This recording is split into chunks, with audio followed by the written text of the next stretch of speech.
a la derecha, que podemos ver aquí, y la izquierda, en el cual la angina estable, que sería el síndrome coronario crónico, que es producido por una placa ateromatosa que va a producir estenosis, siendo muy distinta en la angina inestable, de la cual sería, digamos, que hay una placa ateromatosa, pero sufrió una ruptura, y esta ruptura produce, digamos, trombos, porque las placas ateromatosas tienen ciertos componentes trombogénicos, como es, por ejemplo, el colágeno.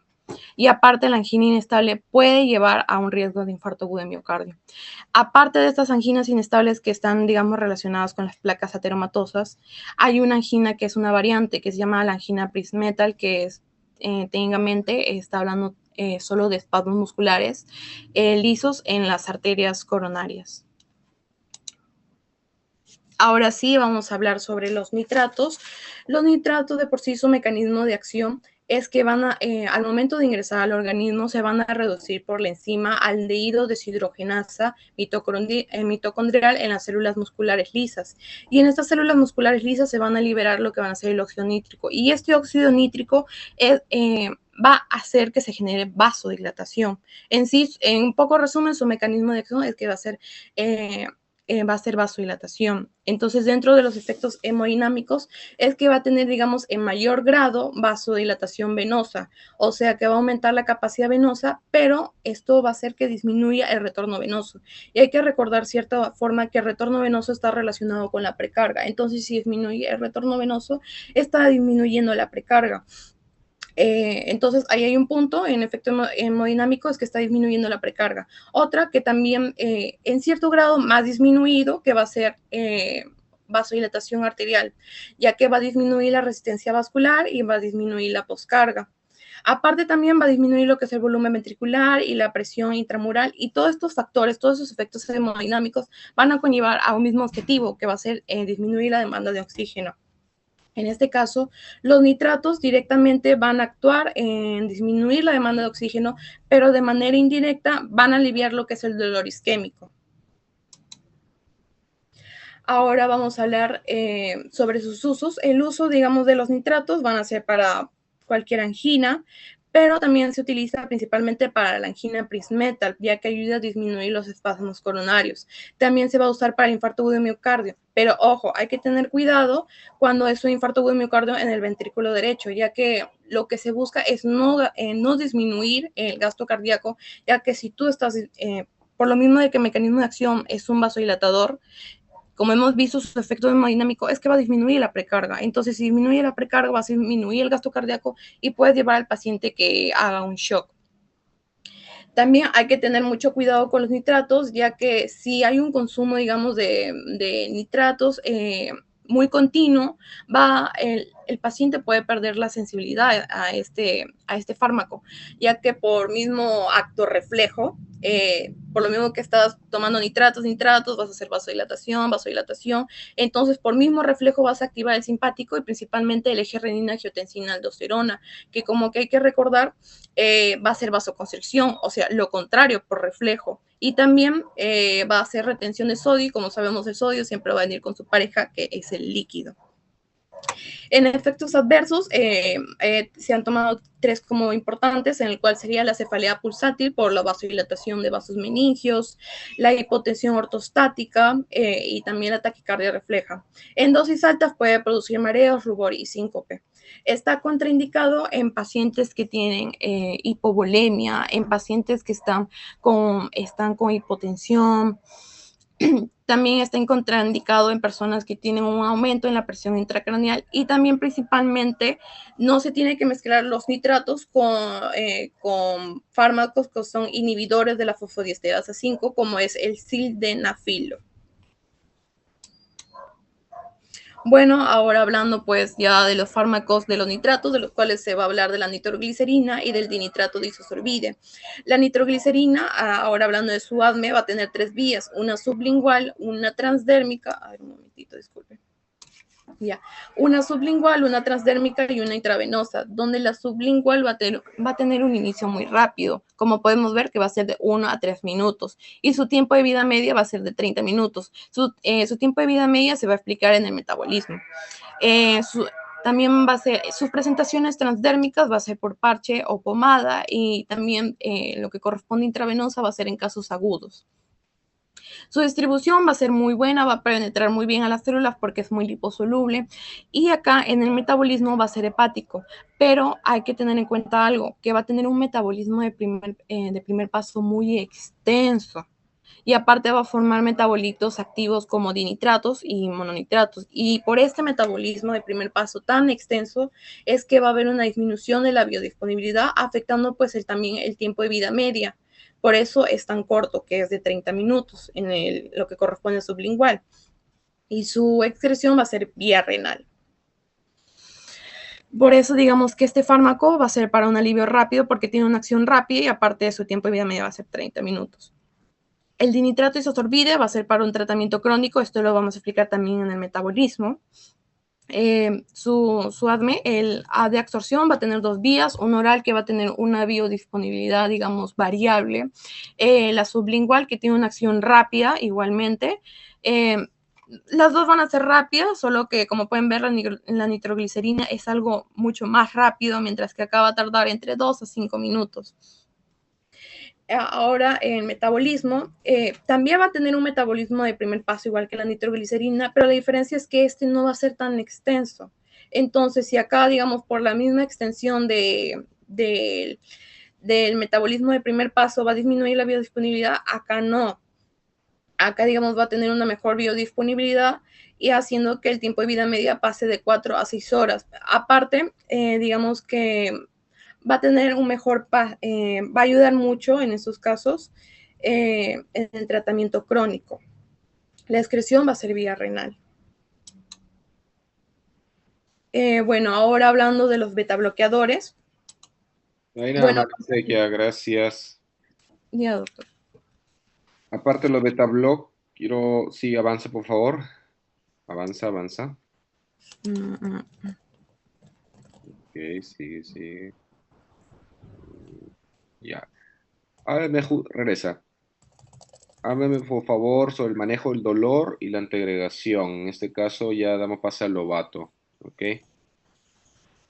Cuando se refiere al manejo con morfina o... Sí, de dolor y la parte por qué dar antiagregantes. Eso que ya lo exponga Lobato. Ya.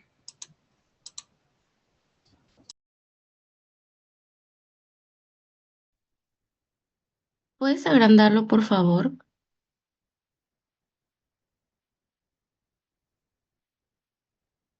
¿Está bien ahí o es la anterior, creo? Sí, está bien, está correcto al menos. De lo que se Ya. Ya, doctor. En este caso, hablamos del dolor. Podrían ser opioides. Estos van a aliviar el dolor o ansiedad o indirectamente la disminución de la demanda de oxígeno. Va a haber una disminución del tono simpático, lo que no van a actuar directamente en lo que es la isquemia, sino que modulan el dolor y la ansiedad del paciente. Dentro de sus efectos hemodinámicos va a haber una disminución de la precarga y de la poscarga, que en este caso es la vasodilatación y la disminución del retorno venoso, lo cual también va a haber una disminución de la presión intraventricular. Sus usos mayormente son en síndromes coronarios agudos como el inestable del miocardio. En este caso, va a haber una disminución de la frecuencia cardíaca, de la presión arterial, o va a también disminuir lo que es el dolor o agitación en el paciente, y su mecanismo de acción es de los antagonistas de receptores Mu.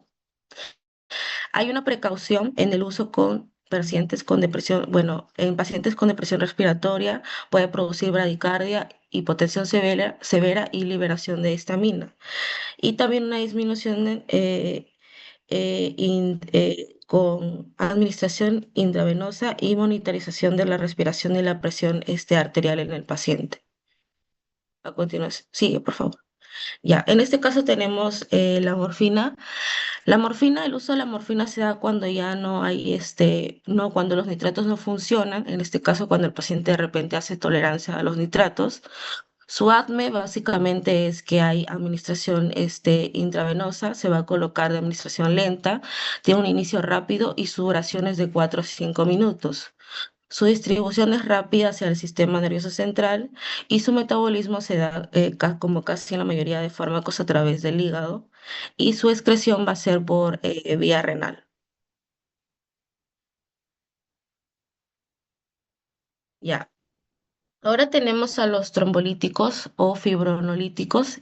Estos fármacos van a promover lo que es la lisis de los coágulos mediante la conversión del plasminógeno en plasmina, lo cual va a, por así decir, desintegrar el trombo, los trombos fibrosos, y van a ser que son responsables de la oclusión vascular o, por así decirlo, de la disminución de la luz arterial para que pueda volver, el flujo sanguíneo se vuelva a estabilizar. Dentro de los fármacos tenemos la streptokinasa. Esta es de clase activador del plasminógeno y es un friolítico no específico por fibrina. Este va a derivar de una proteína del estreptococo beta hemolítico y también forma un complejo con el plasminógeno que va a inducir a su conversión a plasmina para poder desintegrar el trombo. Este puede producir fibronólisis sistémica y puede también haber riesgo de sangrado, pero sus usos clínicos mayormente es para el infarto agudo de miocardio. Dentro de las dosis puede haber una infusión intravenosa de 1,5 millones de unidades en 60 minutos en una sola vez y su tiempo de vida va a ser de 20 a 30 minutos. Dentro de sus efectos adversos va a haber una hemorragia sistémica o reacciones alérgicas, puede haber también fiebre, escalofríos y hipotensión en el paciente. Siguiente diapositiva. Ya, en este caso también tenemos al Teaplaza, que es y Alternaplaza. Esta va a ser una clase de activador de plasminógeno también fibrolítico de origen humano recombinante. Su mecanismo de acción básicamente es que se une selectivamente a la fibrilina del trombo, donde lo va a convertir en plasminógeno, en plasmina, y este va a disolver el coágulo sin afectar tanto la coagulación sistémica. También va a haber una alta especificidad por fibrina y menor riesgo de hemorragia sistémica. Dentro de su uso clínico, este mayormente es en infarto agudo de miocardio con elevación del ST y dentro de sus dosis es de dosis intradérmica, por así decirlo, de 15 miligramos intravenoso por bolo a 0,75 miligramos por kilogramo en 30 minutos. Y también hay de 0,5 miligramos por kilogramo en 60 minutos, siendo la dosis máxima 100 miligramos en total. Su tiempo de vida media es muy corta, de 4 a 6 minutos, y se inactiva rápidamente por inhibidor de la actividad de plasminógeno PA1. Dentro de los efectos adversos se da que también puede producir hemorragia intracraneal en el paciente. Y en este caso también tenemos a la tenoplaza, que de clase es una clase variante recombinante mutada del activador tisular del plasminógeno, que en este caso es el TPA, y es humana de la tercera generación. Su mecanismo de acción básicamente es que deriva de este activador tisular con mutaciones prolongadas a su vida media y aumenta su especificidad por la fibrina. Es más resistente al inhibidor PAI1 y activa el plasminógeno unido a la fibrina con mayor seguridad y eficacia. O sea, en comparación a los dos, la tenerplasia puede descomponer mejor la fibrina del trombo y así poder mejorar lo que es el flujo sanguíneo. Dentro del uso clínico hay el fármaco de elección actual es un fármaco de acción actual para el infarto agudo de miocardio con elevador del ST y cuando no hay acceso inmediato a angioplastía para el paciente. Su vida media va a ser de 20 a 25 minutos y también va a ser por eliminación hepática. Aquí también hemos puesto algunas dosis comunes en bolo único según el peso corporal del paciente. Por ejemplo, si son menos de 60 kilogramos, se da un bolo de 30 miligramos. Si son de 60 a 69 kilogramos, en 35. De 70 a 79 kilogramos, 40 miligramos. Y 80 a 89 kilogramos, 45 miligramos. Lobato, una pregunta. ¿Por qué tengo, para empezar, obviamente se entiende que la idea de dar estos fármacos justamente para tratar de disolver el coágulo, ¿cuánto es la ventana ideal en tiempo para dar estos fármacos comenzando la angina? Desde que inicia el dolor, ¿cuánto tiempo yo tengo para dar estos fármacos y por qué?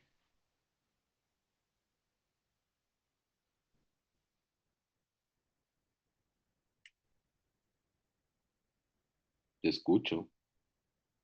Mayormente estos fármacos son del uso para ya desintegrar lo que es el trombo. Entonces Sí, ya pero sería una en cuánto angina. tiempo?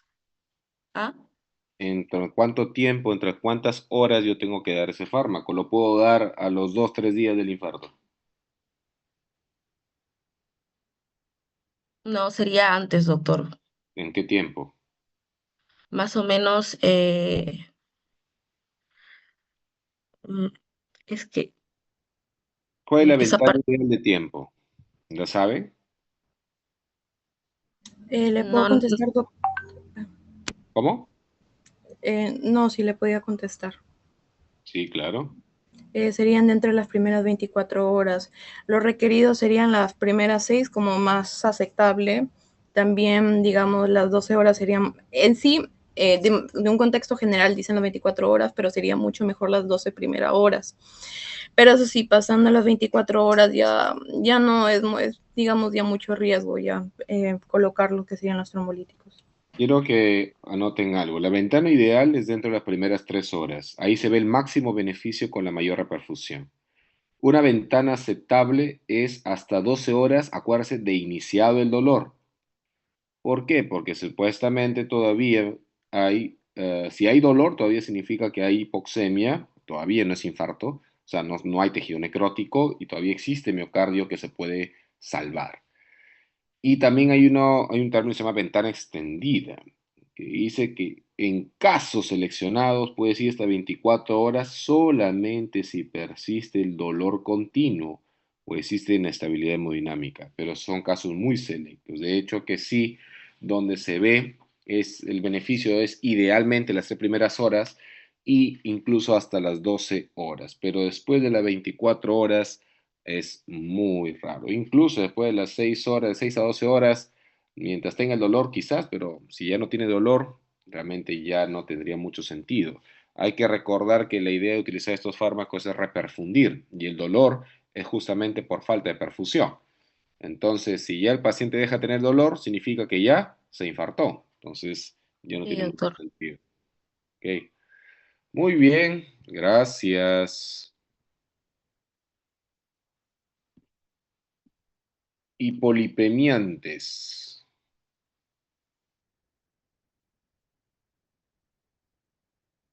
¿Quiénes son hipolipemiantes, por favor?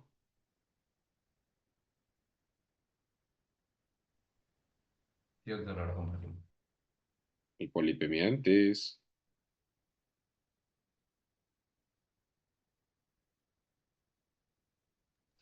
Sí, doctora, ahora. A ver, de hipolipemiantes yo tengo a Manosalva, Maxe, Mendoza, Gómez, Namay y Núñez, ¿correcto? Sí, doctor, sí. Ok, todos están. ¿Alguien que ya pasó a mejor vida?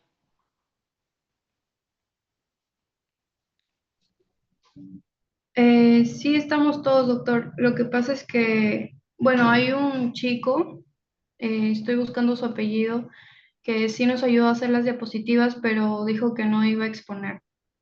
Ah, qué lindo. A ver, ¿quién será? Vamos a ver. Manosalva Guerrero está. Sí, doctor.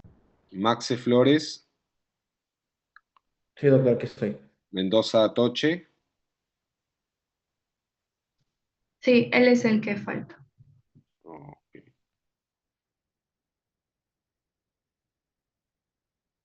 Mendoza Gómez, Presente, doctor. Namay Villar, Presente, doctor. No llega. y también entra Núñez Pérez. Sí, doctor. Ok, hasta aquí tengo hipolipemiantes. Muy bien, listo. Entonces comenzamos con Manosalva Guerrero.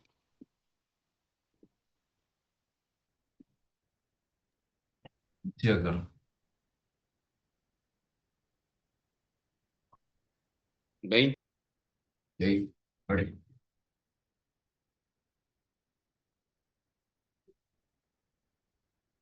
¿Se visualiza? Todavía creo. Todavía.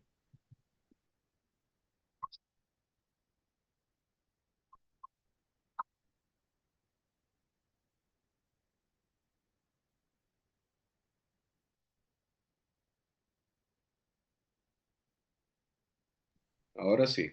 Ya. Muy bien. Buenos días, profesor. Buenos días, compañeros. Vamos en este seminario vamos a revisar lo que son los fármacos hipolipemiantes, es decir, van a ser los medicamentos que modifican el perfil lipídico plasmático para reducir el riesgo de enfermedad cardiovascular. Em, Siguiente. Mm, Bueno. Las dislipidemias, bueno, como sabemos, representan uno de los factores principales de riesgo cardiovascular a nivel mundial, siendo los responsables de millones de muertes anuales por infarto agudo de miocardio y enfermedad cerebrovascular. Este manejo no implica cambios en el estilo de vida, sino también un uso racional de fármacos capaces de reducir los niveles de colesterol y triglicéridos y con ello el riesgo aterosclerótico. Los hipolipemiantes han evolucionado desde las estatinas clásicas hasta las nuevas terapias dirigidas con inhibidores de la PCSK9 y moduladores de la absorción intestinal del colesterol. Em, en esta exposición vamos a analizar los principales grupos hipolipemiantes y su fisiología asociada y su revalencia clínica con un enfoque práctico orientado al manejo integral del paciente con alto riesgo cardiovascular. Los objetivos que hemos planteado son analizar de manera integral los fármacos hipolipemiantes, comprendiendo su clasificación, mecanismos de acción, indicaciones terapéuticas y efectos adversos, con el fin de entender su papel en el manejo farmacológico de las dislipidemias. Como objetivos específicos, planteamos describir los diferentes grupos farmacológicos y polipemiantes según su mecanismo de acción y características farmacológicas. Explicar los mecanismos mediante los cuales los hipolipemiantes reducen los niveles de lípidos plasmáticos y previenen las complicaciones cardiovasculares. Y reconocer las principales indicaciones clínicas, reacciones adversas y consideraciones terapéuticas asociadas al uso de hipolipemiantes. Bien. Bueno, para empezar vamos a hablar de fisiología, que son las bases fisiológicas y fisiopatológicas de estos hipolipemiantes. Em, Su función del colesterol y de los triglicéridos en el organismo, que es que este colesterol no solo es grasa mala, como se conoce, sino que es un componente estructural de las principales membranas celulares, ¿no? Mantiene siempre la fluidez y estabilidad en la membrana y además este colesterol es un precursor de hormonas tiroideas como el cortisol, la aldosterona, estrógenos y testosterona. Los ácidos biliares son necesarios también para emulsificar y absorber estas grasas, como por ejemplo la vitamina D es importante para el metabolismo del calcio y los triglicéridos son nuestra principal reserva energética dentro del organismo, ya que van a almacenar en nuestro tejido adiposo y en ayuno se va a hidrolizar cuando estamos en tiempos de ayuno, se hidroliza estas grasas almacenadas y se oxidan en la mitocondria y ahí es donde va a producir la energía, el ATP. Entonces se usa también, nos sirve como aislante térmico y protector, un protector frente a protector mecánico de los órganos. Siguiente. Siguiente. Bueno, para hablar también de las lipoproteínas y sus tipos, que son los kilomicrones, los VLDL, LDL y sus funciones, ¿no? Por ejemplo, cuando comemos, los lípidos llegan al duodeno y estos se van a estimular las células enteroendocrinas que van a liberar la CCK, y esta es una hormona que contrae la vesícula y va a relajar el esfínter de Oddi, permitiendo que esta bilis y el jugo pancreático se mezclen y los ácidos biliares van a emulsificar las grasas, que es su función. Y también va a actuar aquí la lipasa pancreática, que es la que hidroliza los triglicéridos y ácidos grasos libres, y de esta forma es que puede atravesar recién la membrana del enterocito. Dentro de este enterocito se van a reesterificar y se van a ensamblar los que conocemos como kilomicrones. Estas son las proteínas más grandes y más ricas en triglicéridos.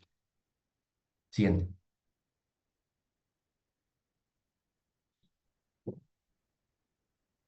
Mm, bueno, continuando, este colesterol que hemos consumido va a entrar al enterocito por difusión facilitada. Ya una vez hecho todo este proceso, se va a transportar gracias al NPC1L1, que es precisamente el blanco de la que conocemos como S-timiba, que es uno de los hipolipemiantes que vamos a ver luego a profundidad.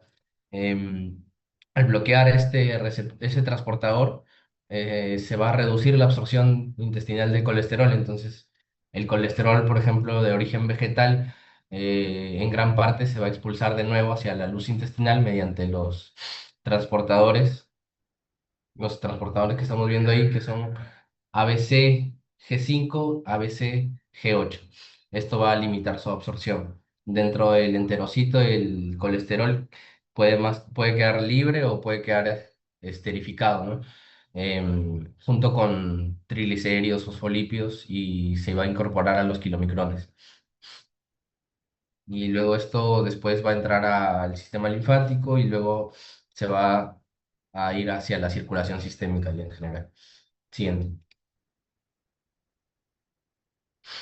Bueno, para hablar también de los kilomicrones y su función, vamos a ver que tiene la vía exógena, que es donde empieza el intestino delgado. Los ácidos grasos van a entrar al enterocito y van a reactivar la acetil-CoA.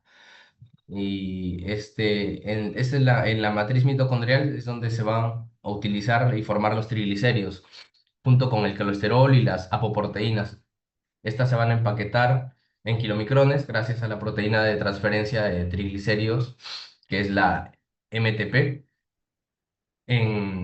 También hemos visto que la ruta de síntesis de colesterol va a ser a partir de la acetilcoenzimada, la enzima HMG-CoA, que va a transformar a mevalonato y luego este mevalonato a colesterol. Esta enzima es la enzima limitante aquí es la HMG-CoA reductasa, aquí es el blanco de las estatinas, que vamos a hablar más adelante. Esto es importante porque si inhibimos esta enzima, el hepatocito va a producir menos colesterol y que esto va a aumentar a la expresión de receptores LDL y así va a bajar el LDL plasmático, ¿no? Siguiente.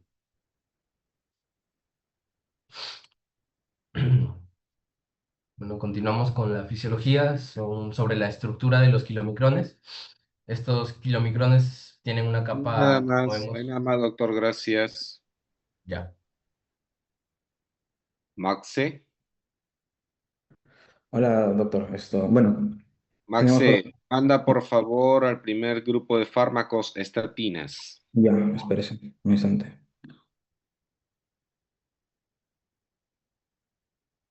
Ya, disculpe. Bueno, ¿puedo empezar con la clasificación antes de Está empezar? bien, está bien, está Ya. bien. Bueno, lo que hemos considerado como manda el libro, en este caso, es la clasificación de hipolipemiantes que tenemos de dos maneras, ¿no? Tenemos a las estatinas y a las que no son estatinas. Por un lado, las que son estatinas van a actuar, como lo dijo mi compañero, inhibiendo, ¿no?, la síntesis de la 3-hidroxi-3-metilglutaril-CoA reductasa. Al inhibir esta formación es que se va a disminuir la cantidad de colesterol en el cuerpo. Bueno, por acá lo que hemos hecho es poner datos claves de cada uno, por decir, son extraídas en este caso del moho Penicillium citrinum, ¿no? Y una mnemotecnia que le hemos colocado para poder esto recordar es, siempre puedo lograr arterias robustas, para recordar que los principales aquí son la simvastatina, pravastatina, atorvastatina, que es el sintético, y la rosuvastatina. Ahora también recordar que en este caso las estatinas tienen clasificación X. Ya, y esto no se administra en el embarazo y también no administrar en el caso de hipercolesterolemia familiar homocigótica. Ahora, los que no son esatínicos, tenemos acá los secuestradores de ácidos biliares, como son, o las resinas, también a los derivados del ácido nicótico, a los derivados del ácido fíbrico, a los inhibidores de la captación de colesterol de alimentos y a los inhibidores de la PCSK9, ¿no? Perdón, se pierde el mouse. Ya. Ahora sí, cuando hablamos del tratamiento de las estatinas, como lo había mencionado hace un momento, van a actuar directamente, ¿no? Cuando se va a formar el acetilcoenzima más, se va a fusionar con otro, ¿no? Eso se va a formar en el acetoacetil-CoA y luego esto se va a formar en el hidroximetilglutaril, ¿no? El famoso HMG-CoA. Este HMG-CoA, como lo habíamos mencionado, se va a convertir recién en lo que es el mevalonato y ahí es donde va a actuar, ese es el mecanismo, ¿no? Ese es el mecanismo de acción de todas las estatinas. Entonces, básicamente actúan directamente inhibiendo la síntesis de colesterol, por eso son el mejor grupo para tratar, en este caso, em, las dislipidemias, ¿no? Ahora, en este caso tenemos a la atorvastatina. La atorvastatina presenta una actividad baja, ¿no? Tiene aproximadamente un 14%, se administra vía oral, tiene una elevada unión a proteínas plasmáticas, por lo tanto es importante recordar que cuando hagamos tratamiento con estatinas tenemos que mirar el famoso AST o TGO, ¿no? Para poder las famosas transaminasas a nivel hepático, ¿no? Al inicio y durante el tratamiento para ver si se elevan o no. También son metabolizadas, en este caso, por el citocromo, la familia citocromo P450, en este caso el 3A4 y el 3A5. Y recordar esto porque hay fármacos que no se pueden dar, ya que estos fármacos van a inhibir, en este caso, o van a estimular a esta enzima. Entonces, o hacen que aumente la duración de este fármaco o que disminuya su tiempo de periodo, ¿no? Entonces es importante recordar eso. Y las principales, en este caso, efectos terapéuticos es obviamente disminuir la concentración en este caso, de la lipoproteína de baja densidad y también en este caso reducción de triglicéridos plasmáticos, el aumento también del HDL, ya que el hígado cuando detecte niveles bajos de colesterol va a comenzar a producir a la pre-HDL, ¿no? A la lipoproteína de alta densidad. Entonces, como comienza a convertir más eso, más lipoproteína de alta densidad, hace que se recapte más cantidad de triglicéridos, ¿no? Entonces, básicamente, también recordar los efectos adversos, que en este caso tenemos a la miopatía, la rhabdomiólisis, que eso sí sería uno de los más complicados. Bueno, el proceso de rhabdomiólisis básicamente se da cuando hay una elevada cantidad, ¿no? de estatinas en el cuerpo, lo que viene a hacer muerte del tejido muscular, básicamente, ¿no? Recordemos que el tejido muscular presenta un pigmento, que es la mioglobina. En este caso, hablamos del músculo estriado esquelético, que puede ser de tipo fibra 1, fibra 2, fibra 3, ¿no? Las fibra 1, que son de color rojo, presentan abundante cantidad de mioglobina, ¿no? Debido a su color también. Entonces, recordando eso, también precauciones y contraindicaciones. Por acá tenemos a la cautela en pacientes con daño renal, por lo que le acabamos de decir, ¿no? Y eso se puede generar con la degradación de la mioglobina y liberarse por la orina, entonces puede presentar la famosa orina de Coca-Cola en pacientes, ¿no? Entonces también en embarazo, como lo habíamos mencionado, y en este caso también tiene, como habíamos mencionado, interacciones farmacológicas. Por acá tenemos a la niacina, que recordemos es parte de las vitaminas, en este caso de la vitamina B3, ¿no? Aunque en realidad esta se va a convertir recién para actuar como vitamina en el NAB o NAD fosforado. Eh, por acá tenemos a la lovastatina, que la lovastatina también es otra de las familiares de la cystatina, ¿no? Es otra de las más comunes. Se da igual vía oral, tiene baja disponibilidad, mejora alimentos con la cena. Y eso es lo que es de mencionar también acá, ¿no? Las estatinas, por lo general, se recomienda dar en la noche, porque recordemos que durante el periodo nocturno es donde se va a producir la mayor cantidad de colesterol en el cuerpo. Entonces, la mayoría de estos medicamentos. Dime, ¿qué cosas destacas de lovastatina para no hacerla tan larga? Porque las astinas se parecen mucho, pero ¿qué cosas diferentes desde el punto de vista farmacológico la lovastatina tiene? Bueno, la lovastatina esto tiene periodo de vida corto a comparación de la supravastatina y de la rosuvastatina y de la pravastatina, creo, ¿no? Si no me equivoco.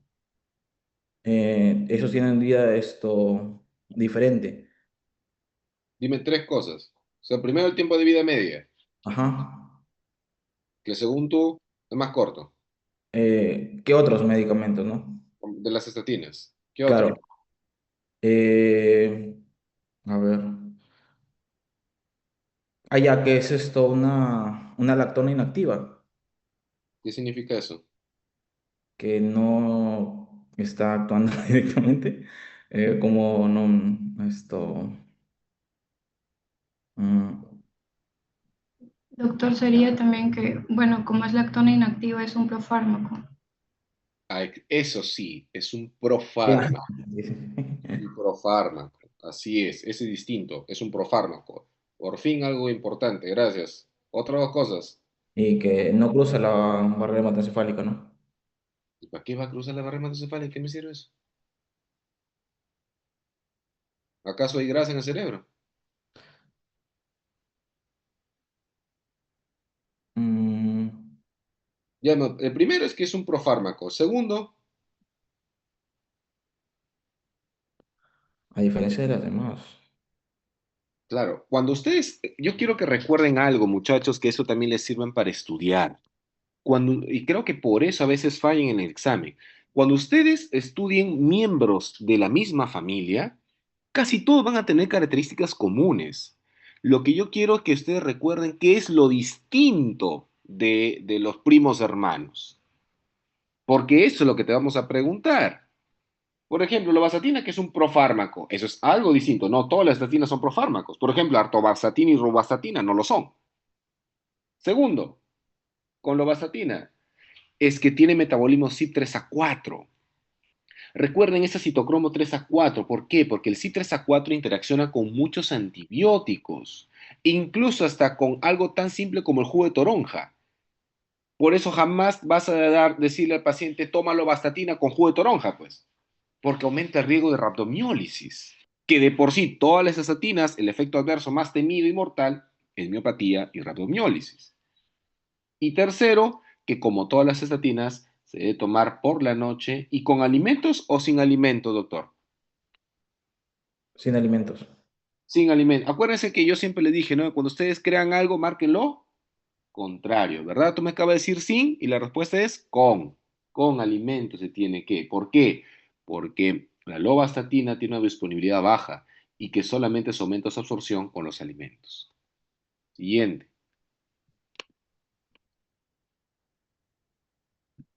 Siguiente. A ver, tres cosas distintas, doctor, de la rosuvastatina. Ya, bueno, esta sí es recomendada para el tratamiento de reintegro después de una miopatía.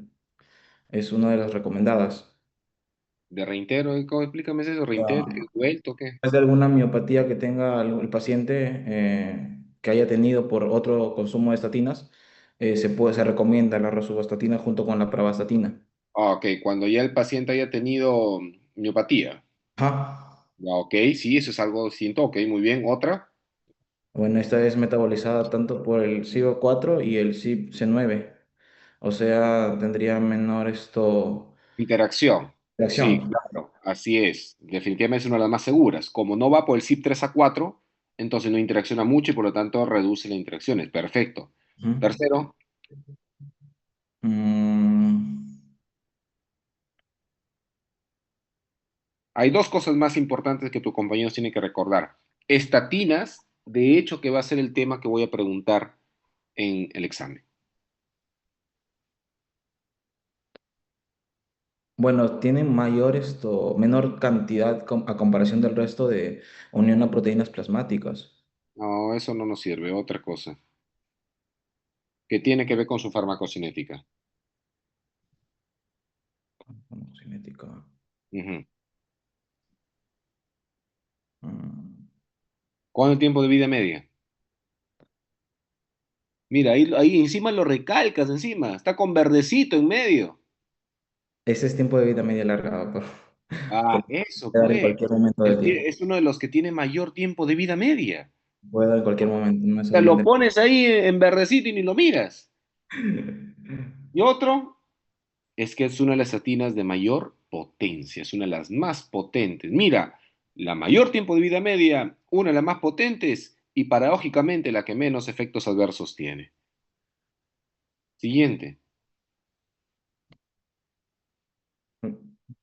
siguiente. A ver, ¿qué me tienes que decir la simvastatina? También cosas distintas. Bueno, en este caso, la mayoría de las estatinas tienen un tiempo de vida medio de 4 horas, entonces sería uno de los factores el tiempo de vida medio, que es un poco mayor a los demás. El tiempo de vida media, corta. No, que es más larga que el de otros. La simvastatina no es tan, su tiempo de vida media no es tan larga, te diré, ¿ah? No, pero, o sea, me refería a comparado con las otras que tienen 4 horas. Bueno, ¿qué otro? ¿Cuál, Mm, dime dos cosas que todos sus compañeros deben saber la simvastatina. Dos cosas nada más, que son características de ella. que es un profármaco también. Ya, sí, es un profármaco. ¿Y la segunda? Mm, La simvastatina depende fuertemente de la CYP3A4. Otra vez la bendita CYP3A4. Por lo tanto, es uno de los fármacos que tiene alto riesgo de interacciones y miopatía. Siguiente. Pravastatina, a ver, dos cosas la pravastatina, por favor, por amor a Cristo. Regresa. uy, ahí está. Ya, y tres cosas la pravastatina, por favor. Lo mismo, como he dicho hace rato, la supravastatina y la pravastatina son más recomendadas que para el reintegro del fármaco, igual que con la supravastatina, ¿no? Después de haber Más, tenido ¿qué otra cosa? ¿Qué otra cosa? tiempo de Doctor, media, que es corto. Tiempo. ¿Y tú crees, bueno, ¿y tú crees que nos interesa mucho el tiempo de vida media? doctor, también aquí, a diferencia de las otras, esta pravastatina no depende de la CIP 450. Así es una excepción a la regla. Como no depende si te coma P450, las interacciones son casi mínimas. Eso sí, eso sí, algo grábenlo ahí, bien característico. Como no depende del CYP, casi no tiene interacciones, porque el problema de las interacciones de las estatinas es por el CYP. Muy bien. Otro, También que es más hidrofílica y menos, por ejemplo, que se dice musculera, sino que es hidrofílica, entra, va a entrar menos al sistema nervioso central y al músculo. así es, por lo tanto es una de las más seguras. Así es. Tercero, mm, que su eliminación va a ser en parte renal y que tiene una potencia intermedia a diferencia de las otras. realmente es justamente la poliminación renal. Casi la mitad de la pravastatina se elimina renalmente y por lo tanto tiene que tener ajuste de dosis. Ok, siguiente. ¿Quién está exponiendo? Está exponiendo Manosalva, ¿no? Pero Maxe, ¿no? Doctor Maxe, para cerrar con broche de oro, ¿qué es el efecto pleiotrópico? O sea, es el efecto que es como, a ver, A ver, que no bloqueo. se espera como los efectos esto que no es su efecto principal, pero es un efecto que puede producir de manera indirecta, podríamos decir algo así. Realmente el efecto pleiotrópico para todos es un efecto que no se explica por su mecanismo de acción. Es Claro. efecto pleiotrópico. Y estatinas no tiene nada que ver con antiinflamatorio, pero tiene función antiinflamatoria. No tiene que ver nada con antioxidantes, pero tiene acción antioxidante. Mejora la función endotelial, es antitrombótico, estabiliza la placa, por lo tanto, son uno de los mejores fármacos para estabilizar la placa y de hecho es uno de los fármacos en infarto, sin ninguna duda, sin ninguna duda. Gracias, Max, por hacerme llorar. Sigue Mendoza Gómez Gracie, Dianira. Ok, doctor. Con respecto a las niacidas o ácido No, no, no, nítrico. no, pásame niacida, ¿no? Porque ya no se usa. Siguiente. Ok, Fibratos. Eso sí, háblame solamente de los dos fibratos más importantes. ya. Bueno, lo que tenemos en el mecanismo de acción general de los fibratos, tenemos que aumentan la transcripción de la lipoproteína lipasa, lo que se traduce como un aumento del catabolismo de tanto kilomicrones como la VLDL. Y acá vamos a ver también una disminución de lo que es la polipoproteína C en su subunidad 3. Y lo que va a hacer esta es mayor degradación de triglicéridos y inhibe también, al igual que la transcripción de lipoproteasa. Aumenta la betoxidación de ácido graso en el hígado y también lo que viene a ser la apolipoproteína A, la subunidad 1 y 2, que aumentan el HDL plasmático. Ahora, el genfibrosil lo que hace como mecanismo de acción es un mecanismo que es agonista del PPAR alfa, que induce, como había mencionado, la LPL, lo que reduce la ApoC3 para poder aumentar la degradación de triglicéridos y la síntesis hepática de la VLDL mediante un aumento de la beta-oxidación. Ahora, ¿cuál es su farmacocinética? Su absorción es rápida, tiene un metabolismo hepático, su excreción es renal, mayormente como metabolitos, y su tiempo de vida media es muy corta. Tenemos un tiempo de vida media de 1.1 a 1 hora y media. Esta atraviesa la placenta. Tenemos las dosificaciones que son de 600 miligramos vía oral cada 12 horas, 30 minutos antes del desayuno y de la cena también, siempre antes de las comidas. En los efectos adversos tenemos las mialgias, las miopatías, la rabdomiólisis, estas especialmente cuando se combinan, que era uno de los efectos adversos también de las estatinas. Las náuseas con el dolor abdominal, el aumento de las transaminasas y el rash, que es uno de los más significativos también en lo que íbamos a ver en niacidas, que es el rash. Pero bueno, las contraindicaciones y las interacciones, bueno, warfarina interactúa también con este tipo de medicamentos y las contraindicaciones son insuficiencia hepática, disfunción renal, también como las estatinas tienen clasificación X, no se dan en embarazo y su precaución extrema con estatinas por el mismo efecto adverso de la rabdomiólisis. Acá también tenemos que monitorizar cómo interactúa con la warfarina, monitorizar el INR. Siguiente, por favor. Y en el fenofibrato tenemos el mecanismo de acción similar a lo que viene a ser Dime, el dime anterior. una consulta, perdón que te interrumpa. Dígame. Dime tres características distintas del fenofibrato en comparación de genfibrosilo y que de alguna Ajá. otra manera quizás alguna de esas tres características alguna tenga a favor o en contra en comparación de genfibrosilo. El tiempo de vida media. ¿Ya? ¿Qué pasa con tiempo de vida media? Eh, o sea, el fenfibrosil es tiempo de vida media más corto que el fenofibrato. ¿Ya? ¿Qué más? Eh, la eliminación del fenofibrato, que es renal, ¿De genfibrosilo? bueno, También es renal. ¿Qué es lo que más diferencia el fenofibrato del genfibrosilo? ¿Qué es un punto a favor del fenofibrato? Doctor, el la fenófibrato, dosis,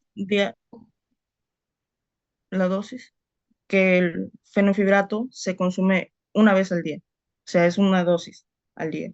Ya, uno es el tiempo de vida media, sí, fenofibrato es más largo, casi 20 horas en comparación con fibrosilo, que es corto, ya, está Ajá. bien, perfecto. Dos, ¿quién es más eficaz para bajar los triglicéridos? Recuerden El algo fenofibrato. y apunten todos que este grupo farmacológico, fenofibrosilo y feniforato, es básicamente para triglicéridos, ¿correcto? Sí, así es, fenofibrato es más eficaz para triglicéridos. Ya, la última aporte para ponerte un 18, porque has contestado 2 de 3. ¿Cuál entonces es la diferencia, la otra tercera diferencia entre fenofibrato y genfibrosilo? Tienes Eh, 18. pro- profármaco, que fenofibrato es profármaco. No. La que de alguna otra manera hace la diferencia del punto de vista del fenofibrato en seguridad.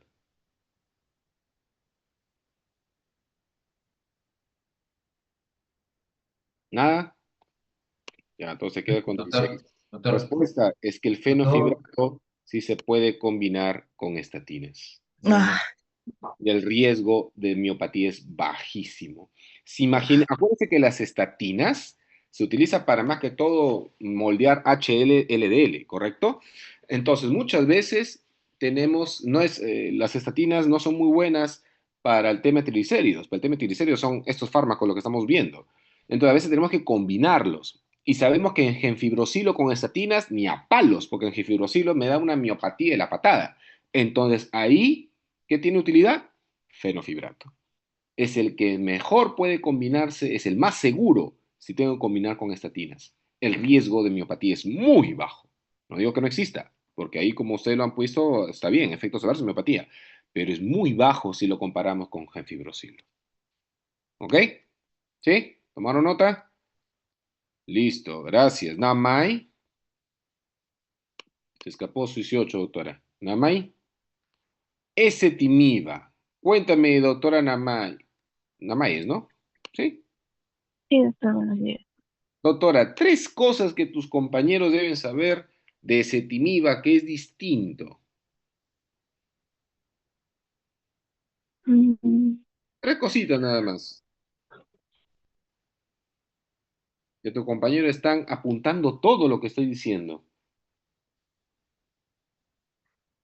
El ezetimiba, ¿Qué es lo distinto de ezetimiba en comparación de los otros fármacos que hemos visto? Dame 3 cosas distintas. mm, se puede usar en hipercolesterolemia familiar, también combinada con estatinas. Y disminuye principalmente el LL, es verdad. ¿Tiene acción con los triglicéridos o no? Ah, sí, sí, ¿Sí o no? sí, efecto mínimo, efecto mínimo. De efecto mínimo, efecto muy mínimo, casi no me bajan los triglicéridos. ¿Ok? Muy bien. ¿Cómo es su mecanismo de acción? Inhibe de manera selectiva la absorción intestinal del colesterol y fitoesteroles al bloquear la proteína transportadora Sí, NPC1L1, ok, que está localizada en el borde cepillo del intestino delgado. ok. ¿Tiene efectos adversos o no efectos adversos? Son leves, pero incluye la cefalea, molestias gastrointestinales y elevación de transaminasas. ¿Tiene interacciones o no tiene interacciones? Interacciones. Mm, Interacciones. Mm, no. ¿No sabes o no hay? Interacciones farmacológicas. No tiene muy, bueno, tiene muy pocas interacciones, por una sencilla razón, porque no pasa por el CYP 450. Así de sencillo. Mm, ¿Y se puede dar en pacientes con miopatía o no se puede dar en pacientes con miopatía? Homeopatía. Mm, ¿sí o no? Eh, mm, Creo que no. No es segura porque aparte uno de sus efectos adversos también es la mialgia. La respuesta es sí, es uno de los más seguros para darse en pacientes con miopatías. Generalmente es No, bien tolerado y de u no otra funciona. manera, repito, no puede usarse en pacientes con riesgo alto de miopatías sin ningún problema, son seguros. Gracias, doctora Ok. Núñez Pérez Jade. Muy bien. Cuéntame, dime 8 cosas distintas de los secuestradores de ácidos biliares, doctora.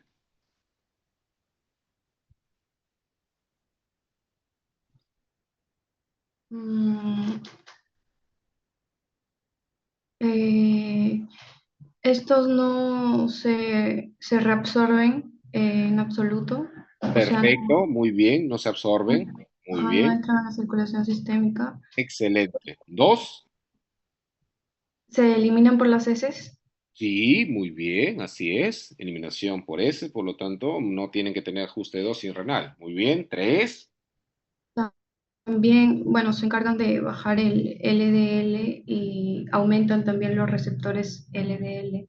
ya, sí. 4, ¿qué pasa con los triglicéridos? Aumenta los triglicéridos también. Así es, aumenta los Están triglicéridos. contraindicadas. 5, Mm, causan, bueno, entre sus efectos marcados son la constipación, las y náuseas. Ah, ¿tienen mal sabor también? sí, ¿quién es el mejor tolerado? Es verdad, los molestias gastrointestinales son lo que más limita su uso. Coles, ¿verdad?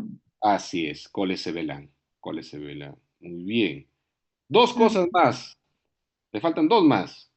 Ah, son seguros en el embarazo. Sí, son seguros en Y, embarazo. Y una cosa más. mm, Con eso te pongo 20, si me la adivinas.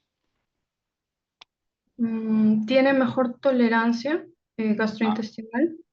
no, Eh, interfieren con la absorción de warfarina. no, porque ya sabemos que la warfarina interacciona hasta con la gripe. Mm, No sirve para bajar LDL si no hay función buena a nivel hepático. ah, Bueno, está mal, doctora. Muy bien, gracias con el grupo. Con respecto a las diapositivas, pásenlas a sus compañeros, por favor, para poder de ahí sacar las preguntas genéricas para el tema de esto, de hipolipemiantes. ¿Ok? Gracias. Cerramos con tiroides, por favor.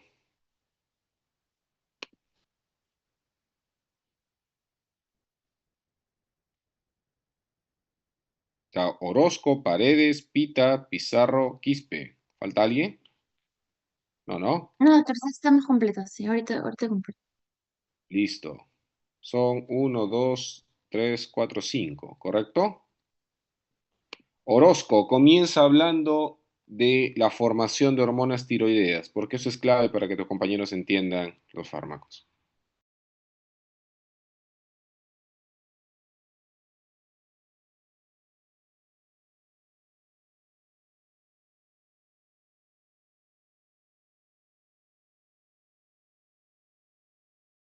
¿Puedes ampliar, por favor?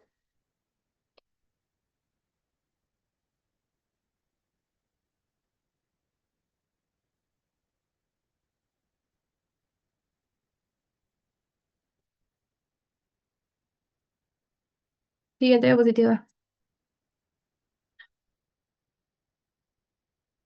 Bueno, principalmente la tiroides va a producir dos tipos de hormonas. Tenemos las que derivan de la yodotironina, que son la T3 y T4, y las que provienen de las células parafoliculares, que es la calcitonina.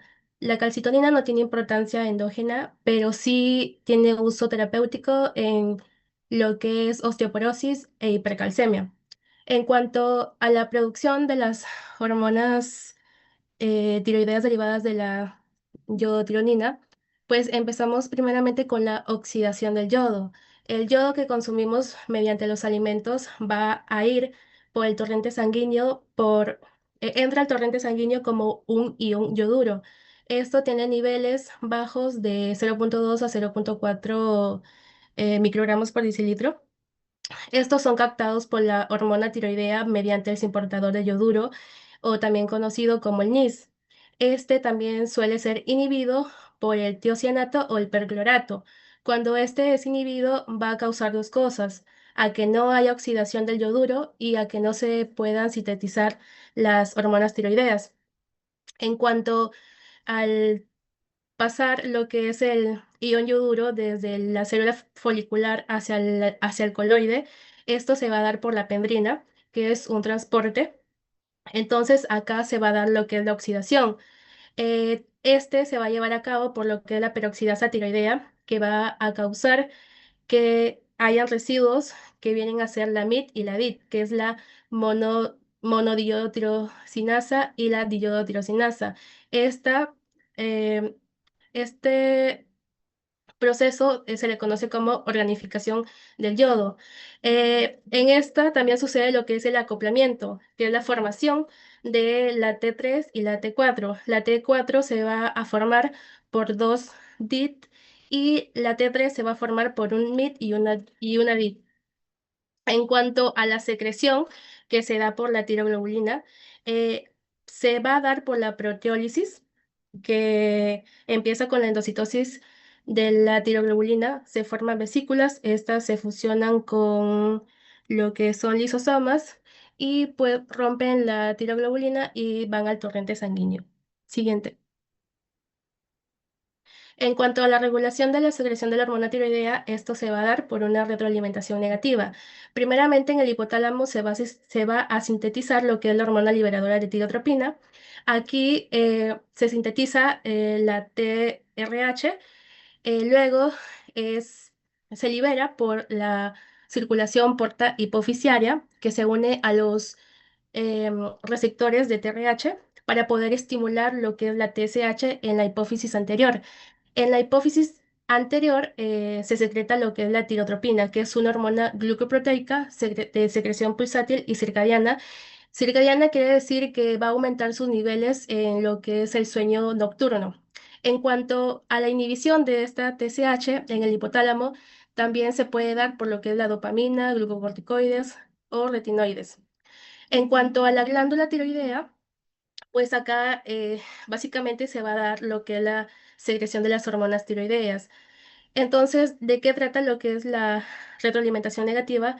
Quiere decir que cuando la glándula tiroidea esté generando eh, muchas hormonas tiroideas, le va a mandar señales tanto a la hipófisis como al hipotálamo para que bloqueen lo que es la síntesis de TRH y TSH. El yodo es esencial para la producción de lo que son T3 y T4.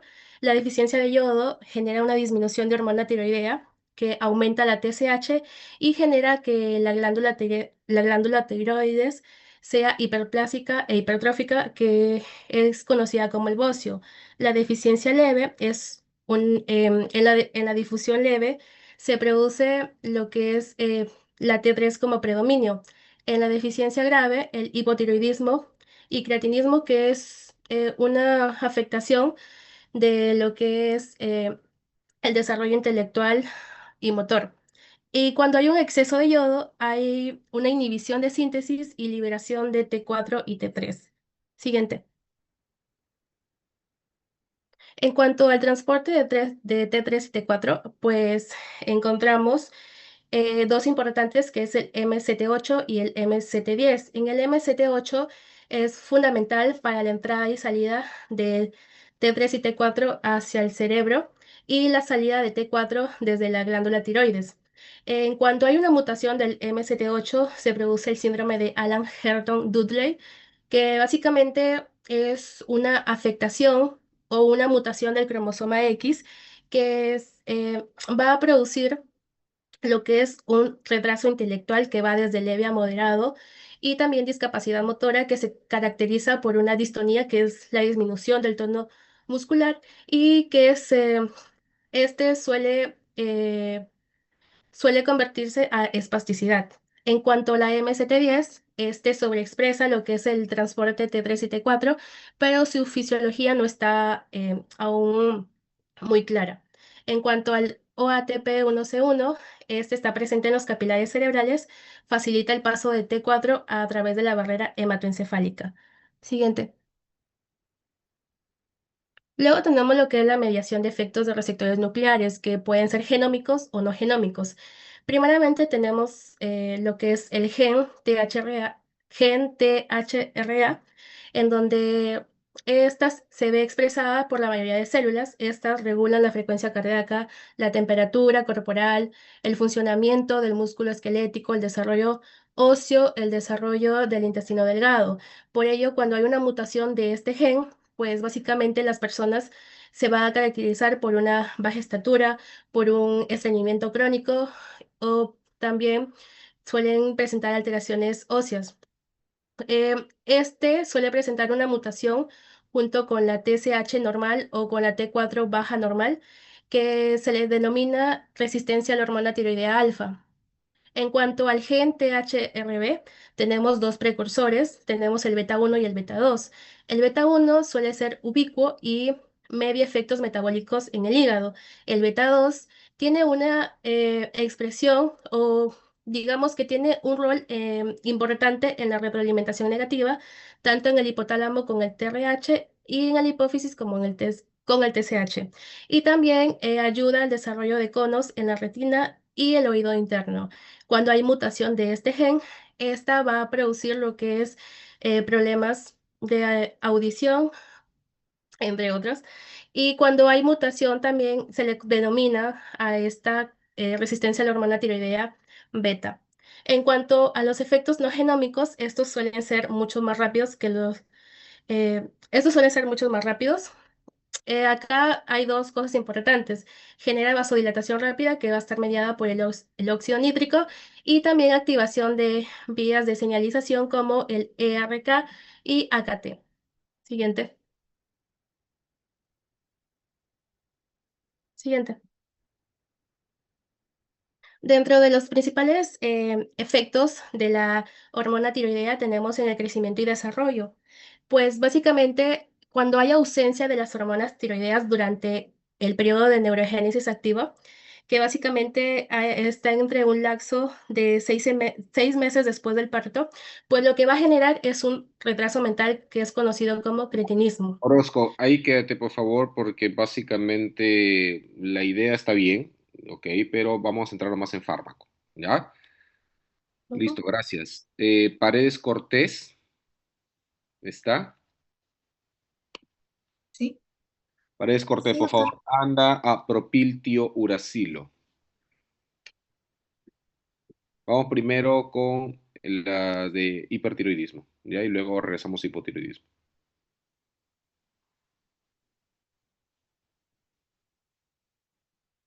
Sigue, sigue, sigue, debe estar más adelante.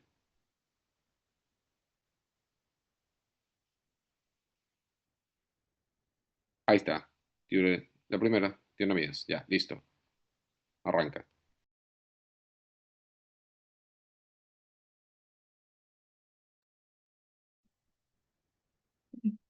Um, Hablando de los fármacos que se encargan de los fármacos antitiroideos, podemos hablar primeramente del propitiogracilo, que es parte de las tiamidas. Básicamente, las tiamidas en general lo que van a encargarse es de la inhibición de la enzima peroxidasa tiroidea. Lo que hace esta enzima es de que, como ya lo había mencionado mi compañera, esta enzima entra a la célula tiroidea, oxida el yodo y facilita la unión del yodo a la tiroglobina para formar monoiotirosina, diotirosina, lo cual se combina para producir la T3 y la T4. Entonces, cuando nosotros inhibimos esta enzima, ya no se va a unir el yodo a la tiroglobina, se va a bloquear el acoplamiento de monoyodo-tironina y diotironina, por lo tanto, ya no va a haber la formación de las hormonas tiroideas. Pero, a diferencia del metimazol, el propiltiuracilo tiene la capacidad también de inhibir la conversión periférica de T4 a T3. Esto debido a que va a inhibir la desviasa tipo 1, que es la encargada de convertir T4 en T3 activa, por lo tanto va a haber una disminución de la acción hormonal en los tejidos periféricos de estas hormonas. Dentro de su farmacocinética es de que se absorbe vía oral, su unión a proteínas no es tan alta, es de un 75%, y se metaboliza en el hígado y se excreta en la orina, además de que tiene un tiempo de vida media de 75 minutos. Siguiente.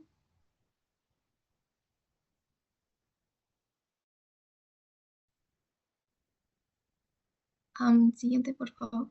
Ya. Dentro de sus usos de mente, regresa.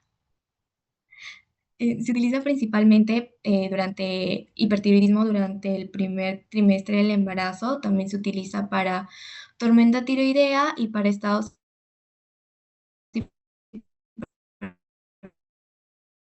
No se te escucha mucho. tiroideos extremos. De los efectos más graves, aparte de la granulocitosis, también tiende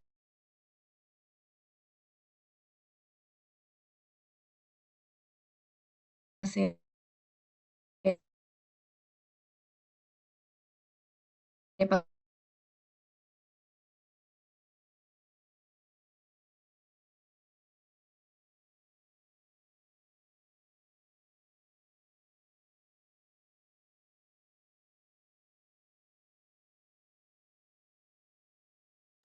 No sé si soy yo o es la señal de su compañera que no escucho. Doctor, es la señal de mi compañera. La voy a llamar para que exponga por Tóxico llamada. debido a que debe. A ver, por favor.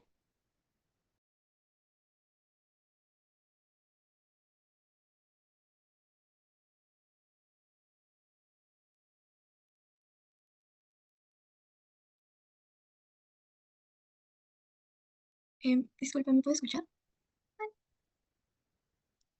Doctor, ¿me escucha? Recién, porque antes estabas hablando como robot, no se te escuchaba, se te iba la señal. Sí, se cortó.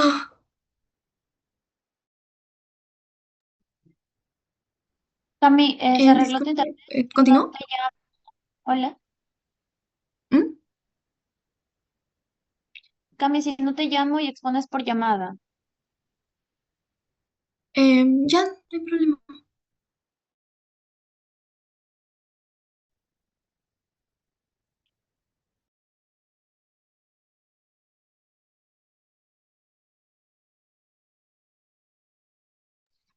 ¿En qué parte no se me escuchó? Ya, usos terapéuticos, efectos adversos. Ok. Eh, Volviendo a lo que serían los usos terapéuticos, el propiluracilo se utiliza principalmente durante hipotiroidismo, durante el primer trimestre del embarazo, y también se utiliza para tormenta tiroidea y también para estados hipertiroideos extremos. Entre los efectos adversos, uno de los más comunes viene a ser la erupción de urticaria papular leve. Sin embargo, uno de los efectos adversos más graves, aparte de la granulocitosis, viene a ser de que es hepatotóxico debido a que puede producir hepatitis fulminante. Por ende, está contraindicado en pacientes con enfermedad hepática o antecedentes de hepatotoxicidad. Así es, son los dos efectos adversos que tienen que recordar, la granulocitosis y la hepatopatía. ¿Se puede dar en el embarazo o no? Disculpe, ¿puedes repetir la pregunta? ¿Se puede dar en la gestación?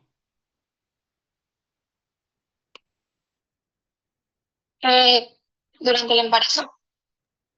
Sí. Sí se puede dar, sin embargo, por esta patotoxicidad, no es tan recomendado. ¿Segura? O sea, sí se puede dar porque a diferencia de Ritmazol, que está prácticamente contraindicado para el embarazo, por decirlo así, sí se puede dar durante el primer trimestre.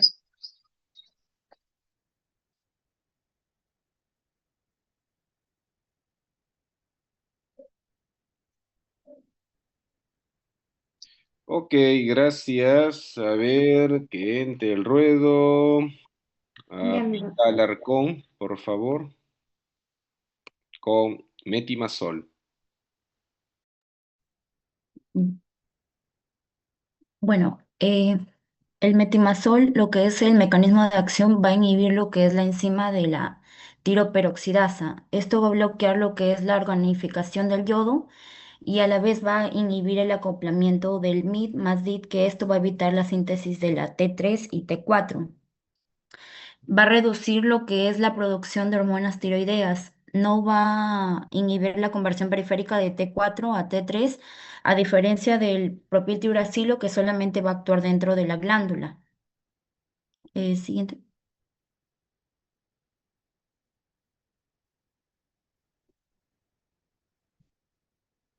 Siguiente, por favor.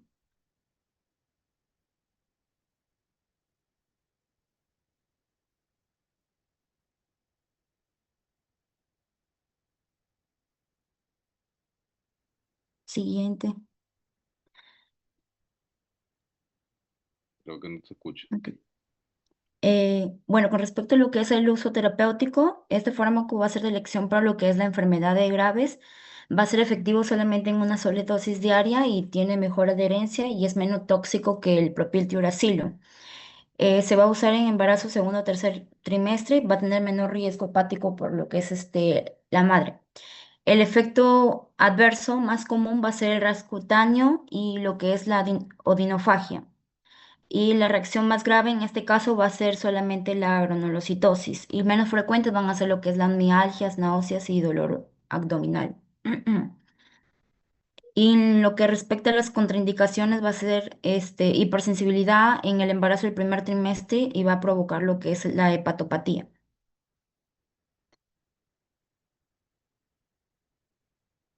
Antes de pasar a yo, dime 4 diferencias entre propiltiuracilo y el metimazol.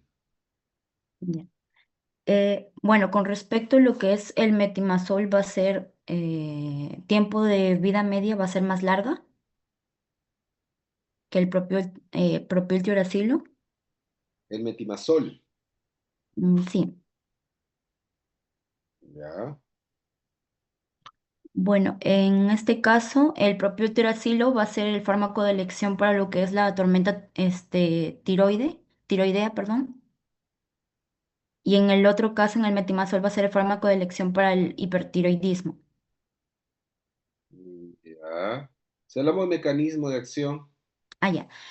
Bueno, con respecto al mecanismo de acción del propio tiracilo, solamente va a inhibir la peroxidasa tiroidea y también la conversión periférica.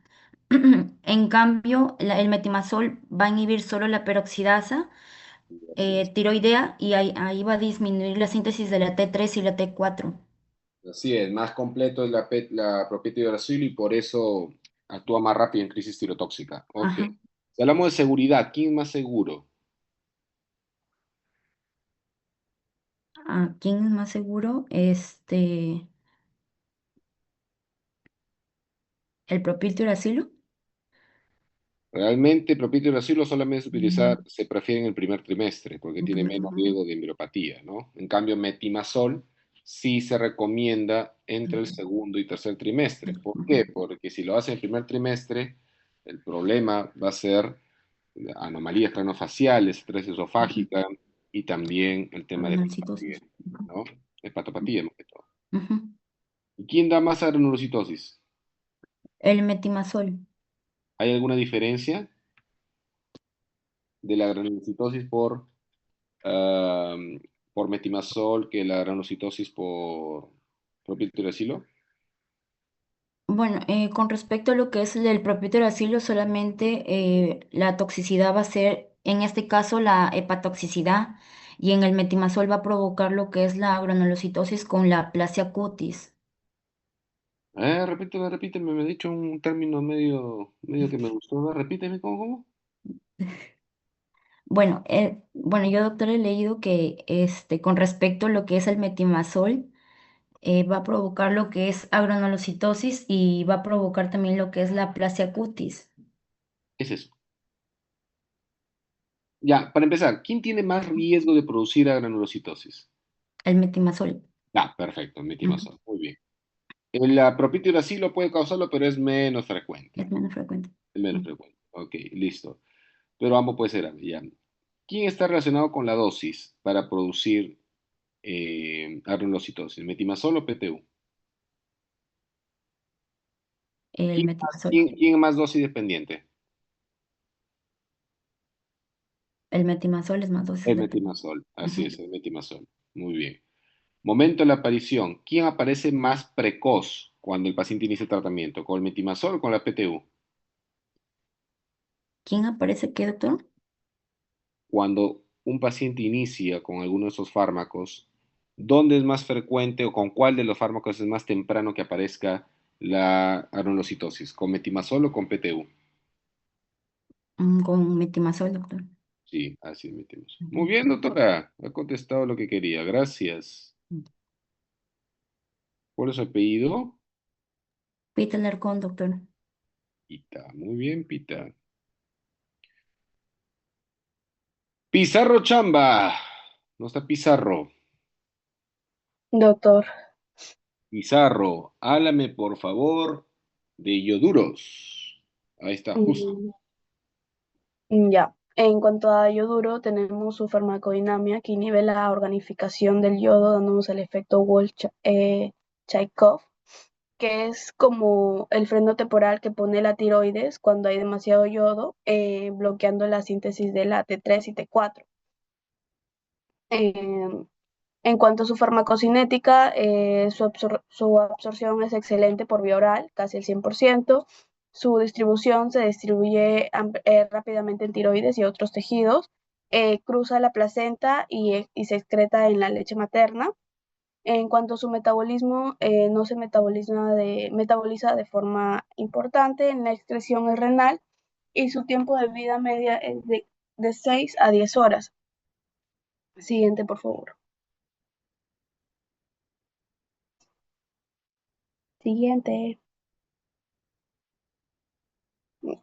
En cuanto a sus usos terapéuticos, tenemos en la tirotoxicosis, que se da después del propio tiuracilo, una hora después exactamente, para bloquear la liberación inmediata de hormonas, también para la preparación preoperatoria en tiroidectomía, ya que reduce la vascularidad y tamaño de la glándula, facilitando la cirugía y disminuyendo el sangrado. En sus efectos adversos tenemos que la reacción más común es el sabor metálico, también da irritación gastrointestinal, la cialadenitis, que es la inflamación de glándulas salivales. ¿La qué? Inflamación de glándulas salivales, ¿Cómo se llama? cialadenitis. Cialadenitis. Ajá. ¿Cómo? En- Repite.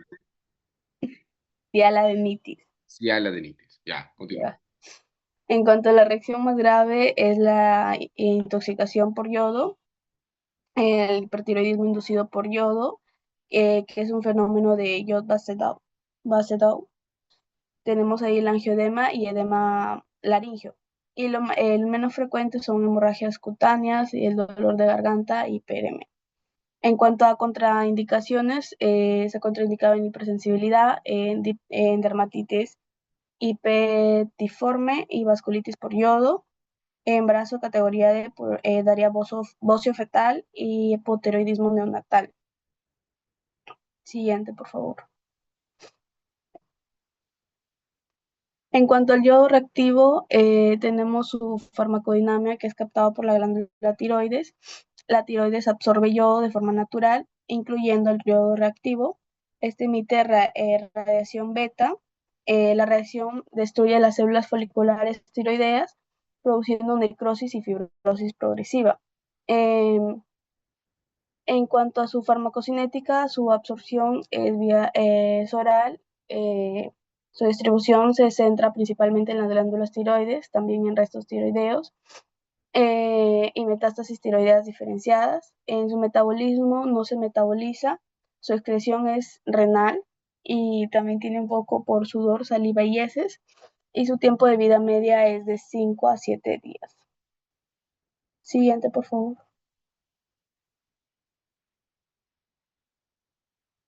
Ya, en cuanto a sus usos terapéuticos, tenemos el tratamiento de hipertiroidismo en pacientes mayores, en aquellos con enfermedades cardíacas, para el diagnóstico de trastornos de la función tiroidea, en enfermedad de Graves persistente o recurrente después de la tiroidectomía subtotal, cuando el tratamiento prolongado con medicación antitiroideos no ha llevado a la remisión y el bocio nodular tóxico.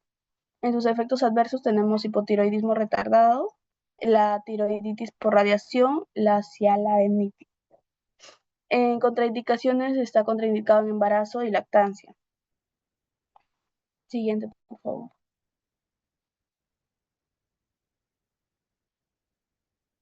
El caso clínico. Ya tenemos el caso clínico, que es un paciente varón de 28 años, acude a emergencias por fiebre de 39.4 grados.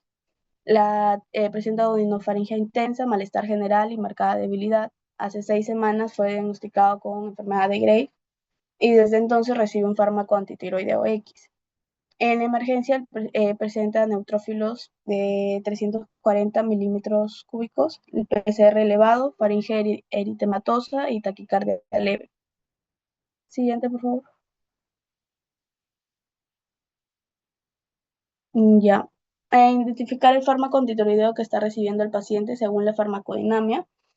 Bueno, el paciente presenta 6 semanas de tratamiento por enfermedad de Gray, con fiebre alta, más odinofaringia intensa, más neutrófilos.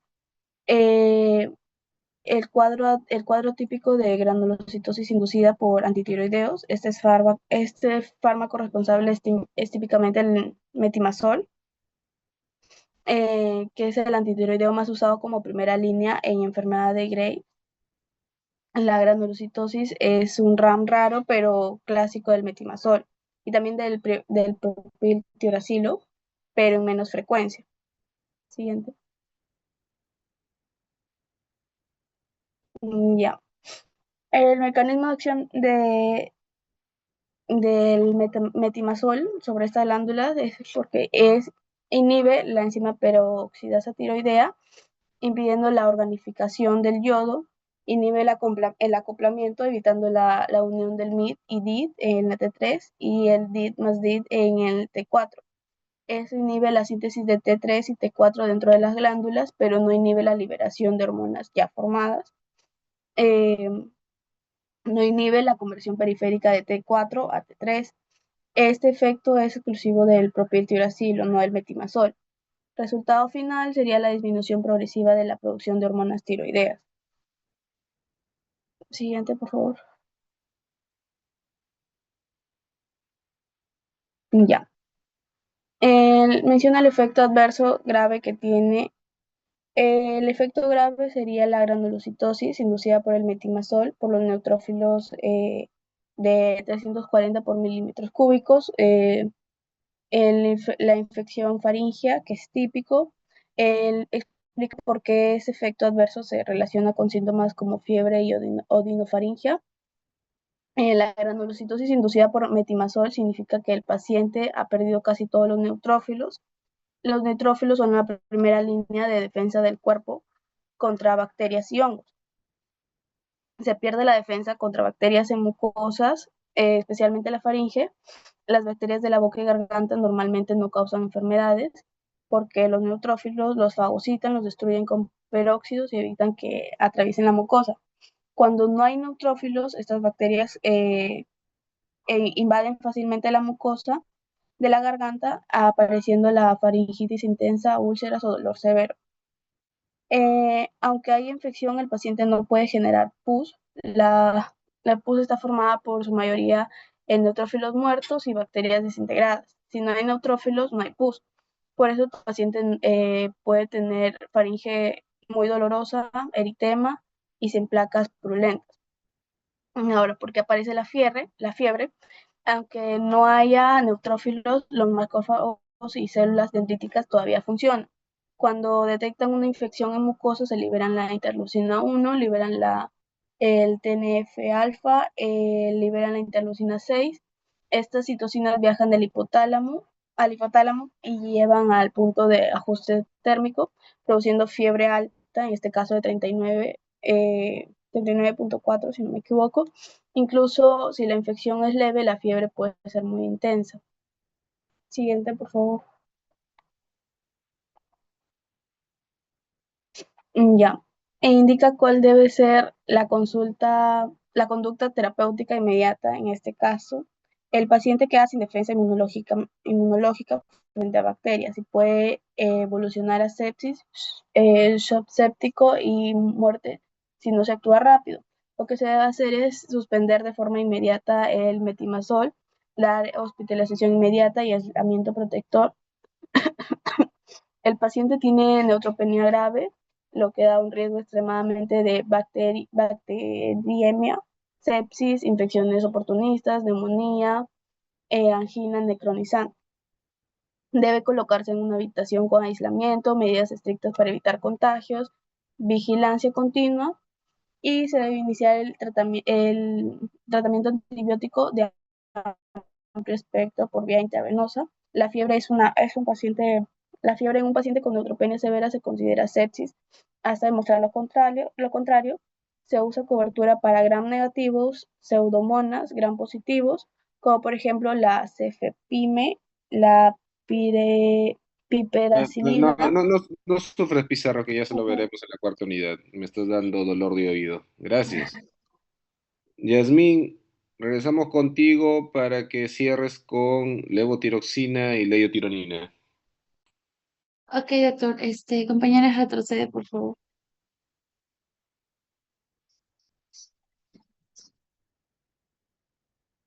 Ya.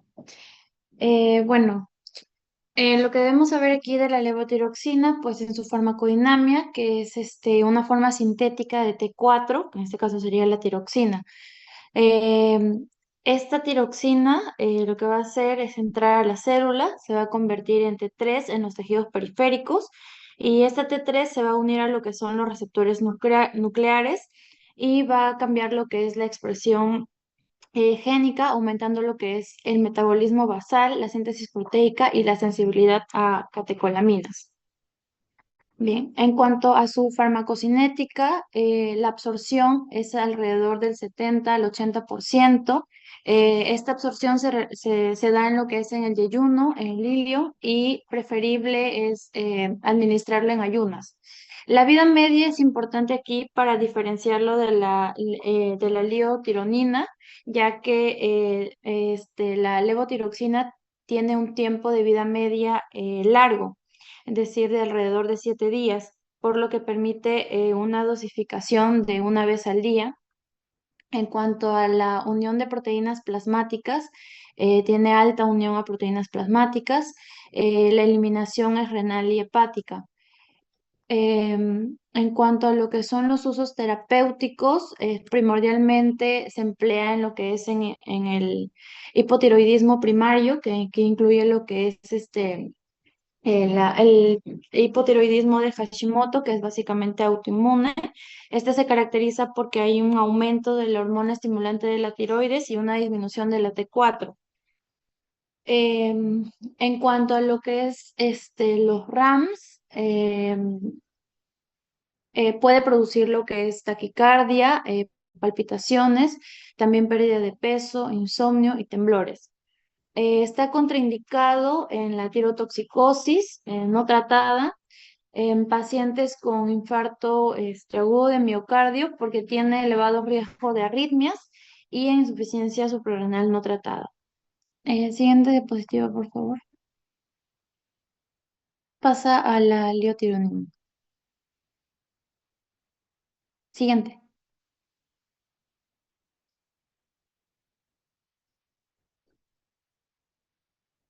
Siguiente diapositiva, por favor.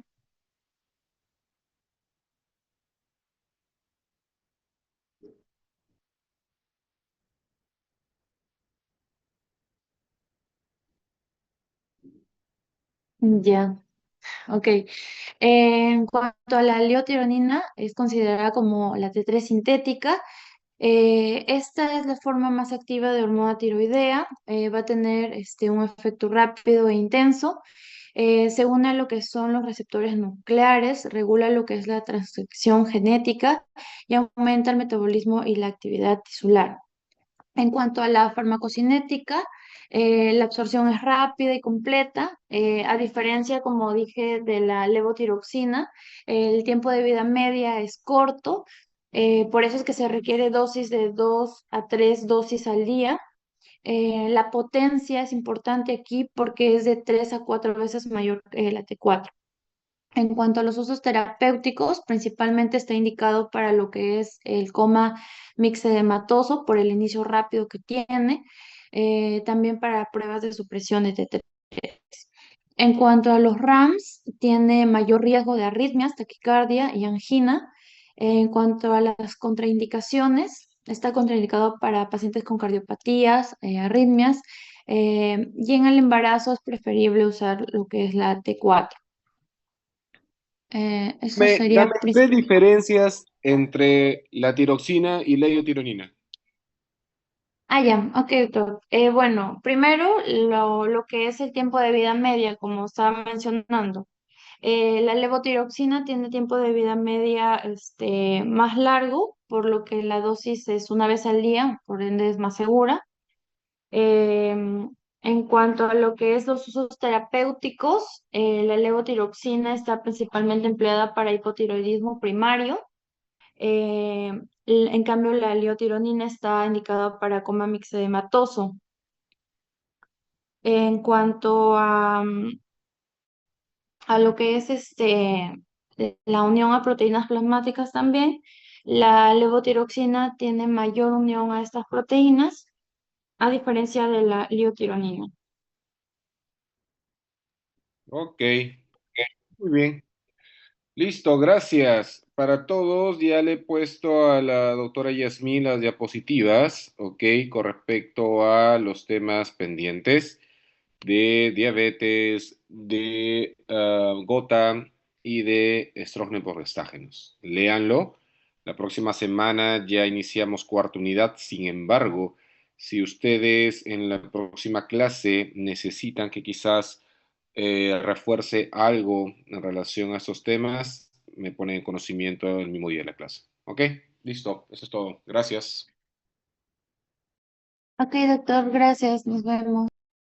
Hasta luego, doctor.